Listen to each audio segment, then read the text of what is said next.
মহাভারত স্বয়ংসম্পূর্ণ এই মহাকাব্যে যেমন আছে অধর্মের উপর ধর্মের বিজয়গাথা, তেমনই আছে জীবন দর্শনের মহাশিক্ষা, যা পৌরাণিক হয়েও চিরনতুন, যা আমাদের শেখায় জীবনে নিষ্কাম কর্মের মাহাত্ম্য। মহর্ষি বেদব্যাস দ্বারা রচিত এই মহাকাব্যের কিছু জানা অজানা কাহিনী শ্রোতাদের সামনে তুলে ধরাই হলো আমাদের এই ছোট্ট প্রচেষ্টার উদ্দেশ্য। আগের পর্ব অভিমন্যুর বীরগতিতে যা শুনেছেন তা একবার ছোট্ট করে মনে করিয়ে দিই। নারায়ণী সেনার সাথে যুদ্ধ করতে কুরুক্ষেত্রের অন্যত্র গমন করলেন অর্জুন। তার অনুপস্থিতিতে চক্রব্যূহ ভেদ করতে উদ্যোগী হলেন অর্জুন পুত্র অভিমন্যু। চক্রব্যূহে প্রবেশ করবার কৌশল তাঁর জানা থাকলেও নির্গমনের উপায় জানতেন না অভিমন্যু। তাছাড়া সিন্ধুরাজ জয়দ্রথ মহাদেবের বরে বলীয়ান হয়ে পাণ্ডবগণকে বাধা দিলেন। একাকী চক্রব্যূহে বন্দী হয়ে যুদ্ধ করলেন অভিমন্যু, কিন্তু 6 কৌরব মহারথী একযোগে আক্রমণ করে তাকে বধ করলেন। তারপর কি হলো? পাণ্ডব শিবিরে প্রত্যাবর্তন করে রথ থেকে অবতরণ করলেন অর্জুন। কৃষ্ণ কিন্তু সেই রথেই আসীন রইলেন। অর্জুন দেখতেও পেলেন না যে বাসুদেবের সুন্দর মুখমণ্ডল দুঃখে কাতর হয়ে আছে। নীরবে অশ্রু বিসর্জন করছেন তিনি। অন্য দিনের ন্যায় তার আগমনের পর মঙ্গল শঙ্খ ধ্বনিত হল না শুনে বিস্মিত হলেন সব্যসাচী।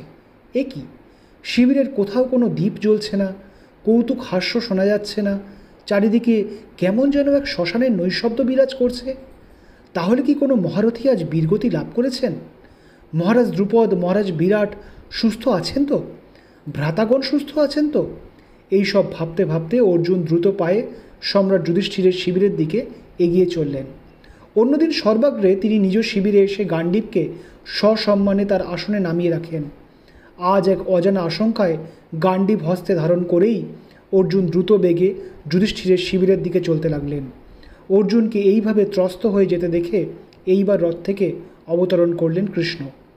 কি হয়েছে আজ সবই তিনি জানেন।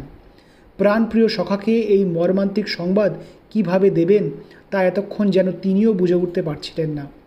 এইবার বাসুদেবও শান্ত অথচ দৃঢ় পদক্ষেপে অর্জুনের পশ্চাতে অগ্রসর হলেন। জ্যেষ্ঠ ভ্রাতা, কি হয়েছে? শিবিরে সকলেই এমন মুহ্যমান হয়ে আছেন কেন? কোনো মহারথীর পতন হয়েছে কি? সকলেই এখানে আছেন দেখছি, কিন্তু কিন্তু অভিমন্যু কোথায়? ব্যস্ত হয়ে বলতে লাগলেন অর্জুন।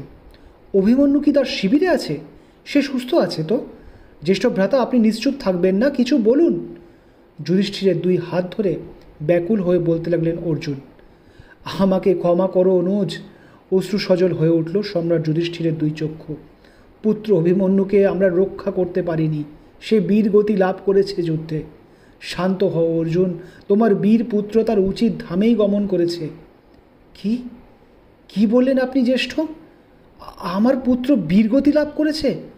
হতবাক অর্জুন বললেন, এ যে অসম্ভব। সে মহাবীর, অথচ নম্রভাষী, মিষ্ট স্বভাবা। তার কোনো শত্রু নেই, তাকে কে বধ করবে? কিন্তু সে গুরুদেব নির্মিত চক্রব্যূহে প্রবেশ করেছিল কি? হ্যাঁ অনুজ, হ্যাঁ, নির্বোধের মতো আমি তাকে চক্রব্যূহ ভেদ করতে আদেশ দিয়েছিলাম, বললেন যুধিষ্ঠির। সে বলেছিল যে তুমি তাকে কেবল চক্রব্যূহে প্রবেশ করবার উপায় শিখিয়েছ, কিন্তু কিভাবে সেই ব্যূহ থেকে নির্গত হওয়া যায় তা সে জানে না। ভেবেছিলাম অভিমন্যু একটি বার ব্যূহ ভেদ করতে পারলেই আমরা সকলে মিলে তাকে রক্ষা করব, কিন্তু হায়, সে বীর কেশরী একাই সেই ব্যূহে বন্দী হয়ে পড়ল, আর আমরা তার 4 তাতশ্রী অসহায়ের মতো দাঁড়িয়ে দাঁড়িয়ে তার মৃত্যু দেখলাম। অর্জুন, আমি কি করলাম ভ্রাতা? আমার যে নরকেও স্থান হবে না অনুজ। অর্জুনকে সেই দিনের সকল বৃত্তান্ত নিবেদন করলেন যুধিষ্ঠির। না জ্যেষ্ঠ, আপনি নিজেকে অভিশাপ দেবেন না, বললেন অর্জুন। আপনার আদেশ সে শিরোধার্য করে যুদ্ধে অগ্রসর হয়েছিল, কিন্তু আপনারা 4 মহারথী মিলেও তাকে রক্ষা করতে কেন পারলেন না? ব্যূহের অভ্যন্তরে যখন সে বন্দী ছিল, নিশ্চয়ই সে বারংবার বলেছে যদি পিতা এসে তাকে উদ্ধার করেন। হায় অদৃষ্ট, আমি কেন আজ অন্যত্র যুদ্ধ করতে গেলাম? না অর্জুন, বললেন বৃকোদর, পুত্র অভিমন্যু একটি বারের জন্য ভীত হয়নি। সে তোমার সুযোগ্য পুত্র। ধন্য দেবী সুভদ্রা আর তোমার শিক্ষা, ধন্য বাসুদেব আর গুরুদেব বলরামের শিক্ষা। পুত্র অভিমন্যু একাই ক্রুদ্ধ সিংহের ন্যায় সকল কৌরব মহারথীদের সাথে যুদ্ধ করেছে, কিন্তু আমি যে তাকে প্রতিশ্রুতি দিয়েছিলাম যে আমি স্বয়ং তাকে রক্ষা করব, আমি তাকে ফিরিয়ে আনতে পারলাম না অর্জুন। তুমি আমাকে যা ইচ্ছা শাস্তি দাও। কেন জ্যেষ্ঠ ভ্রাতা? আপনার মতো মহাবীর, যিনি স্বয়ং পবনপুত্র হনুমানের থেকে যুদ্ধ কৌশল শিক্ষা করেছেন, তাকে কে পরাস্ত করতে পারে? কেন আপনারা আমার বালক পুত্রকে রক্ষা করতে পারলেন না? শোকার্ত অর্জুন প্রশ্ন করলেন। সিন্ধুরাজ জয়দ্রথ আর চক্রব্যূহের দ্বারপাল ছিলেন জ্যেষ্ঠ, বললেন সহদেব। দেবাদিদেবের আশীর্বাদে কেবল আপনি ছাড়া আমাদের 4 পাণ্ডবকে কেবল একটি মাত্র দিনের জন্য তিনি বিজয় করতে পারতেন। সেই বলে বলিয়ান হয়েই আজ সিন্ধুরাজ আমাদের সকলকে পরাস্ত করেছিলেন। পুত্র অভিমন্যুকে তাই আমরা রক্ষা করতে পারিনি। কি বললে অনুজ? জয়দ্রথ তোমাদের বাধা দিয়েছিল আজ? আমার এত বড় সর্বনাশ করলো ওই নরাধম আজ? ক্রোধে 2 চোখে অগ্নিস্ফুলিঙ্গ জ্বলে ওঠে অর্জুনের। একদিন আমি মধ্যম ভ্রাতাকে ওর প্রাণহরণ নিমিত্ত বাধা দিয়েছিলাম, সেই উপকারের ফল আজ এইভাবে দিল আমাকে সে? আমারই দোষ। মধ্যম ভ্রাতা আমাকে নির্বোধ বলেছিলেন, সঠিকই বলেছিলেন। উত্তেজনায় নিজের গান্ডীব দৃঢ় মুষ্টিতে চেপে ধরলেন অর্জুন। পার্থ, শান্ত হও পার্থ। অর্জুনের স্কন্ধে হাত রাখলেন কৃষ্ণ। অভিমন্যু বীর কেশরী, সে তোমার উপযুক্ত সন্তান। তোমার মতোই যুদ্ধে নিজের ধর্ম বজায় রেখে সে বীরের উপযুক্ত লোকে গমন করেছে।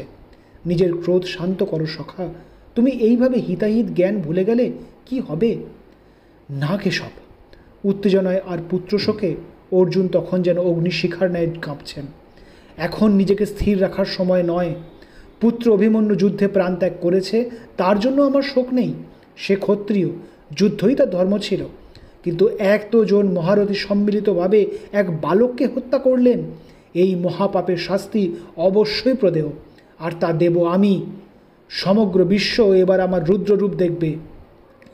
আমি পাণ্ডবপুত্র অর্জুন শপথ করছি যে কাল সূর্যাস্তের পূর্বেই আমি জয়দ্রথকে বধ করব, আর যদি তা না করতে পারি তো স্বয়ং অগ্নিতে প্রবেশ করব। অর্জুনের এই ভীষণ প্রতিজ্ঞার কথা শুনে স্তব্ধ হয়ে গেলেন সকলে। গুপ্তচর মুখে এই সংবাদ কৌরব শিবিরেও পৌঁছালো। অর্জুন কাল তাকে হত্যা করবার প্রতিজ্ঞা করেছেন জানতে পেরে জয়দ্রথ কণ্ঠ শুষ্ক হয়ে গেল। প্রবল আতঙ্কে কম্পমান হয়ে দুর্যোধনের কাছে ছুটে গেলেন তিনি। যুবরাজ, রক্ষা করুন, কাল যুদ্ধে অর্জুন আমাকে হত্যা করতে চায়। আমার প্রাণ এখন আপনার হাতে, উপায় করুন যুবরাজ, উপায় করুন। শান্ত হন সিন্ধুরাজ, আপনি আমার ভগ্নিপতি। উত্তেজিত হয়ে বললেন দুর্যোধন। আপনাকে স্পর্শ করবার আগে অর্জুনকে আমাদের সকল মহারথীকে পরাস্ত করতে হবে। সূর্যাস্তের আগে আমাদের সকলকে বিজয় করা অসম্ভব। কাল আপনি যুদ্ধ থেকে নিবৃত্ত থাকুন। সূর্যাস্তের পর আপনি রণাঙ্গনে এসে স্বচক্ষে অর্জুনের অগ্নিপ্রবেশ দেখবেন। জয়দ্রথ আশ্বস্ত হলেও কিঞ্চিত ভীত হয়েই রইলেন। গুরুদেব দ্রোণের শিবিরে গিয়ে নিজের আশঙ্কা ব্যক্ত করলেন তিনি। গুরুদেব তখন গেরুয়া বসন ধারণ করে ভূমিতে উপবিষ্ট ছিলেন। জয়দ্রথর কথা শুনে দীর্ঘ নিঃশ্বাস ত্যাগ করে বললেন, সিন্ধুরাজ, সকলই ভবিতব্য। অর্জুনের ক্রোধ অমূলক নয়। আজ যে অপরাধ করেছি আমরা, তারপর অর্জুন যদি এই জাতীয় প্রতিজ্ঞা না করত, তাতেই বরং আমি আশ্চর্য হতাম। তবে আপনি নিশ্চিন্ত থাকুন, কাল যুদ্ধে আমি আমার সর্বশক্তি দিয়ে আপনাকে রক্ষা করব। কিন্তু এও মনে রাখবেন, যে মহাপাপ আমরা করেছি তার দণ্ড থেকে আমাদের কারোরই মুক্তি নেই, আমারও নেই। নিশ্চুপ হলেন গুরুদ্রোণ। অভিমন্যুর সব দেহের পাশে পাথরের ন্যায় বসে আছেন অর্জুন, সুভদ্রা আর উত্তরা। সুভদ্রা কাতর হয়ে বিলাপ করে চলেছেন। উত্তরা যেন বিশ্বাস করেই উঠতে পারছেন না যে তিনি স্বামীহারা হয়েছেন। অদূরে প্রস্তর মূর্তির ন্যায় দণ্ডায়মান আছেন শোকবিহ্বলা সম্রাজ্ঞী পাঞ্চালী। কল্যাণী, তুমি জ্যেষ্ঠা কুলবধূ। সহসা যুধিষ্ঠিরের ডাকে সম্বিত ফেরে দ্রৌপদীর। পুত্র অভিমন্যুর অন্তিম যাত্রার জন্য প্রস্তুতি শুরু করো। আমি কি প্রস্তুতি করব আর্যপুত্র? নিষ্প্রিয় হয়ে বললেন দ্রৌপদী। আমি যে নিজেই নিজের অন্তিম যাত্রার প্রস্তুতি করছি। পুত্রের অন্তিম যাত্রার প্রস্তুতি এক মাতা কিভাবে করতে পারে আর্যপুত্র? আমার চোখের সামনে আমার বালক পুত্র এইভাবে নিথর হয়ে শুয়ে আছে। এ দৃশ্য দেখার আগে আমি নেত্রহীনা কেন হলাম না? সুভদ্রা আর উত্তরাকে সান্ত্বনা দেওয়ার কোনো ভাষা আমি খুঁজে পাচ্ছি না। কাঁদতে থাকেন দ্রৌপদী। শান্ত হও সখী, বললেন কৃষ্ণ। তুমি মহাপ্রাজ্ঞী, তুমি যদি এমন কথা বলো তাহলে বাকিদের কিভাবে শান্ত করবে? পুত্র অভিমন্যু তার উচিত গতি লাভ করেছে। ক্ষত্রিয়ের উপযুক্ত কর্ম করে সে অক্ষয় স্বর্গ লাভ করেছে। তুমি অর্জুনের প্রতিজ্ঞাও তো শুনলে। নিশ্চিন্ত থাকো, কাল পার্থ এর প্রতিকার করবেন। এখন তুমি গাত্রোত্থান করো সখী, সুভদ্রা আর উত্তরাকে সংযত করো, আমরা অভিমন্যুর অন্তিম সংস্কারের ব্যবস্থা করি। সেই রাত্রে অর্জুন নিজ শিবিরে কুশশয্যায় শয়ন করলেন। সমগ্র রাত তিনি এক মনে মহাদেব শূলপাণির আরাধনা করলেন। অতঃপর শেষ রাত্রির দিকে কিঞ্চিত নিদ্রামগ্ন হলেন অর্জুন। এক অদ্ভুত স্বপ্ন দেখলেন তিনি। বাসুদেবের সাথে তিনি এসে উপস্থিত হয়েছেন কৈলাস পর্বতে। ধ্যানস্থ আছেন দেব আশুতোষ। কৃষ্ণার্জুন তাকে প্রণাম করলেন। স্মিত হেসে দুই নয়ন উন্মিলিত করে চাইলেন মহাদেব। অর্জুন দেখলেন তার পূজার সকল অর্ঘ্য মহাদেবের পদতলে রয়েছে।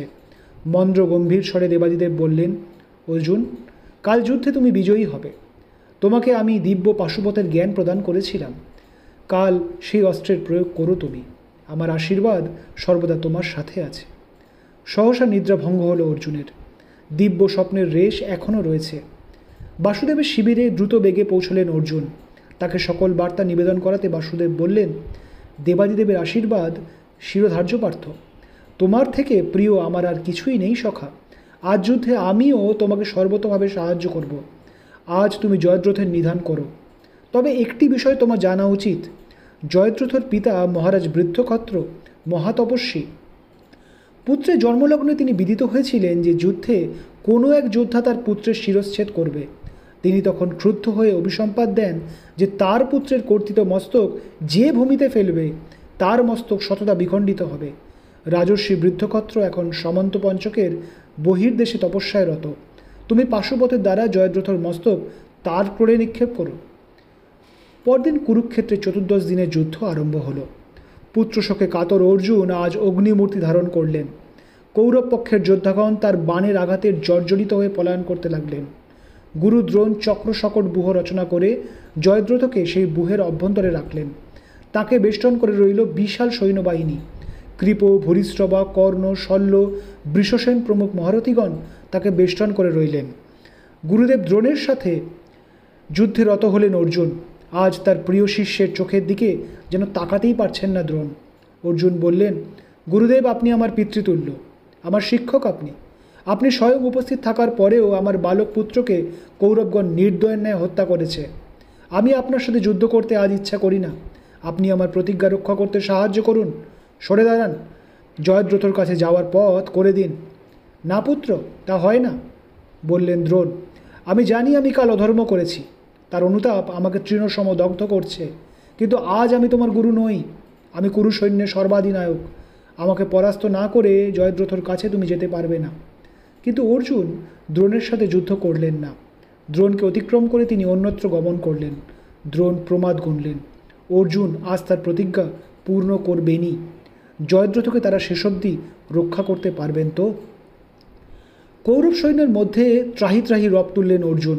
কাম্বোজ নরের শতায়ুধ কৃষ্ণকে গদা দ্বারা আঘাত করতে গেলে সেই গদা শতায়ুধকেই বধ করল। অবন্তী দেশের বিন্দ ও অনুবিন্দ অর্জুনের হস্তে নিহত হলেন। মহাবীর ঘটোৎকচ কৌরব পক্ষের রাক্ষস যোদ্ধা অলম্বুসকে তার কণ্ঠ নিষ্পেষণ করে হত্যা করলেন।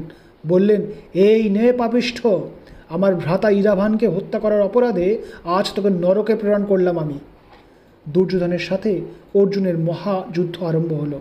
দুর্যোধনের শরীরে গুরু দ্রোণ অভেদ্য কবচ বন্ধন করে দিয়েছেন। তাই অর্জুনের বাণের প্রত্যুত্তর দিতে লাগলেন যুবরাজ দুর্যোধন। সূর্যাস্ত আগত প্রায় দেখে কৃষ্ণ নিজের পাঞ্চজন্য শঙ্খে ধ্বনি তুললেন। মহাবীর সাত্যকী অর্জুনের সহায়তায় এগিয়ে এলেন। দুর্যোধনের সাথে সাত্যকীর মহাযুদ্ধ আরম্ভ হলো। সাত্যকী অনায়াসে তাকে আর দুঃসাহসনকে পরাস্ত করে ভূরিশ্রবার দিকে অগ্রসর হলেন। এদিকে কর্ণের সাথে বৃকদর ভীমের যুদ্ধ হলো। ভীম প্রবল পরাক্রমে যুদ্ধ করে দুর্যোধনের 9 ভ্রাতাকে হত্যা করলেন। কিন্তু কর্ণের হস্তে তার পরাজয় হলো। মাতা কুন্তিকে দেওয়া প্রতিশ্রুতি স্মরণ করে কর্ণ ভীমকে বধ করলেন না। সাত্যকীর সাথে ভূরিশ্রবা যুদ্ধ হলো। যুদ্ধে সাত্যকীকে পরাস্ত করে ভূরিশ্রবা তাকে হত্যা করতে উদ্যত হলে কৃষ্ণের আদেশে অর্জুন ভূরিশ্রবার দক্ষিণ হস্ত ছেদন করলেন। হতবাক ভূরিশ্রবা অর্জুনকে ধর্ম বিষয়ে প্রশ্ন করলে অর্জুনও বললেন যে ভূরিশ্রবা ও অভিমন্যুকে একাকী নিরস্ত্র অবস্থায় হত্যা করতে সহায়তা করেছিলেন। নিজের ভুল বুঝতে পেরে ভূরিশ্রবা এবার ভূমিতে প্রায়োপবেশন করে ব্রহ্মলোকে যাওয়ার নিমিত্ত যোগোপবিষ্ট হলেন। তার এই ধার্মিক আচরণ দেখে পাণ্ডব বীরগণও বিস্মিত হয়ে তার প্রশংসা করতে লাগলেন। কিন্তু সেই সময় সাত্যকী নিরস্ত্র ভূরিষ্ঠবার মস্তক ছেদন করলেন।